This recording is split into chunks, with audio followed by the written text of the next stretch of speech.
You've seen matcha everywhere for years, that vibrant green powder in lattes, desserts, even face masks. But walk into a trendy cafe today, and you'll notice something different. A warm, caramel-colored drink that looks nothing like matcha, but comes from the exact same plant. It's called Hojicha, and it's quietly becoming the tea choice for people who never thought they'd like Japanese tea. By the end of this video, you'll understand why this roasted tea is trending, how it's completely different from matcha, and which one actually fits your lifestyle better. I'm going to break down everything you need to know about these two teas. We'll look at how they're made, why they taste so different, which one gives you more energy, and why Hojicha is showing up everywhere. These teas don't just taste different, they affect your body in completely different ways. Let's start with something that surprises everyone. Matcha and Hojicha both come from the same plant, Camellia sinensis. So why do they look, taste, and feel so completely different? It all comes down to one single step in processing. Matcha starts with tea leaves grown in the shade for weeks before harvest. This shade growing forces the plant to produce more chlorophyll, which creates that intense green color. After harvest, the leaves are steamed, dried, and ground into an extremely fine powder. When you drink matcha, you're consuming the entire leaf. Nothing is strained out. Hojicha takes a completely different path. It uses regular green tea leaves, often bancha or sencha, which are lower-grade leaves harvested later in the season. But instead of grinding them, these leaves go through a high-temperature roasting process. The heat transforms the leaves from green to brown. Think about roasting coffee beans. The heat breaks down compounds, creates new flavors, and fundamentally changes the experience. That's exactly what happens with Hojicha. The roasting removes the grassy, vegetal notes that many people struggle with in green tea. It reduces the bitterness, and it creates warm, toasted, almost caramel-like flavors. This is why someone who hates matcha might absolutely love Hojicha. But here's what's interesting. That roasting process doesn't just change the flavor. It changes something else that affects when and how you should drink each tea. I'll explain that in just a minute, but first, you need to understand the flavor difference, because this is what's actually driving the trend. Let's talk about what these teas actually taste like, because this is where most people make their decision. Matcha is intense. It has this grassy, almost seaweed-like vegetal quality. There's natural sweetness underneath, but there's also bitterness, especially if not prepared correctly. The Japanese describe this as umami, that savory, rich taste. Some people love this intensity. But let's be honest, a lot of people try matcha once, find it too strong or too bitter, and never go back. They might enjoy matcha lattes where milk and sweetener cover up most of the tea flavor. But straight matcha? It's an acquired taste. Hojicha is the complete opposite. The roasting creates flavors most people instantly recognize. You get toasted nuts, hints of caramel, some describe roasted grain or even coffee-like notes. There's no bitterness, there's no grassy flavor. It's smooth, warm, and approachable. This is key to understanding why Hojicha is trending. It gives people access to Japanese tea culture without requiring them to develop a taste for something completely foreign. You can hand someone Hojicha even if they've never had Japanese tea before, and they'll probably enjoy it. The aroma difference is just as striking.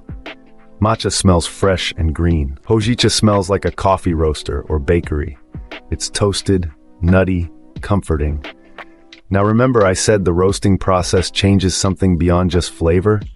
This is crucial, especially if you're trying to manage your energy levels or your sleep. Let me explain. Here's where matcha and Hojicha affect your body completely differently. Matcha contains significantly more caffeine than Hojicha. When you drink matcha, you're consuming the entire ground-up leaf. Every single compound, including all the caffeine, goes into your body. A typical serving of matcha can contain as much caffeine as a cup of coffee, though the experience feels different because matcha also contains L-theanine, an amino acid that creates calmer, more focused energy without jitters. This is why people drink matcha in the morning or early afternoon when they need sustained energy and mental clarity. It's a productivity drink, but it's not a drink you want before bed. Hojicha is the opposite. The high-temperature roasting breaks down and reduces caffeine content in the leaves. Additionally, Hojicha is typically made from bancha leaves, which naturally contain less caffeine than the young leaves used for premium teas. The result? Hojicha has roughly 1/4 the caffeine of matcha, sometimes even less. This makes Hojicha incredibly versatile. You can drink it in the late afternoon without worrying about disrupting sleep. You can have a cup after dinner. You can give it to kids. It provides a warm, comforting beverage without the stimulant effects. This caffeine difference is one of the main reasons Hojicha is gaining popularity. More people are trying to reduce caffeine intake without giving up the ritual of a warm drink. Hojicha fits perfectly into that gap. But there's another reason Hojicha is showing up everywhere, and it has everything to do with how coffee shops and tea brands are using it. Let me show you what's really happening. Hojicha isn't new. It's been popular in Japan for decades. So why is it suddenly everywhere in Western coffee shops? First, the caffeine factor. As more people become aware of their caffeine consumption and its effects on sleep, they're looking for lower caffeine alternatives that still feel special. Hojicha delivers that perfectly. Second, the flavor profile is easier to sell. Coffee shops have spent years trying to get customers to try matcha, and while matcha has a dedicated following, it's still a niche taste.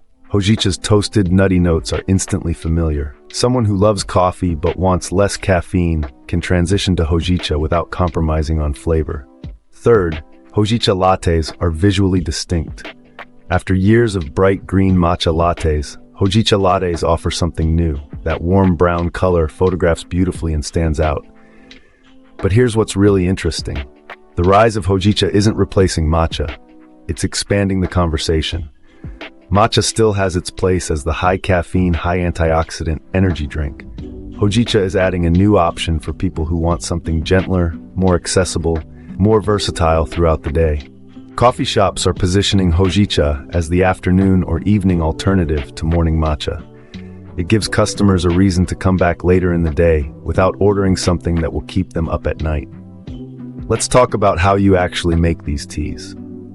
Matcha requires a specific process. You need a bamboo whisk or good frother. You need to sift the powder to prevent clumps. You whisk it with hot water until it becomes smooth and frothy. There's a ritual to it, which some people love, but it's also a barrier for people who just want quick, easy tea. Hojicha is dead simple. If you're using loose leaf, you steep it like any other tea. Hot water, tea leaves, steep, strain, drink. If you're using Hojicha powder, you can whisk it like matcha, but it's more forgiving. It mixes easier, doesn't clump as much. This ease makes Hojicha more approachable for everyday use. You don't need special tools or perfect technique. So here's what I want you to take away from this. Matcha and Hojicha are not competing teas. They're different tools for different moments. If you want concentrated energy, high antioxidants, and bold, intense flavors, matcha is your choice. If you want something gentle, low in caffeine, warm and toasted in flavor, Hojicha is worth trying. The reason Hojicha is trending isn't because it's better than matcha. It's because it fills a gap that matcha doesn't. It gives people who thought they didn't like Japanese tea a reason to try again. Let me know in the comments which one you'd try first, matcha or Hojicha, and why. And if you want more deep dives into food trends, make sure you're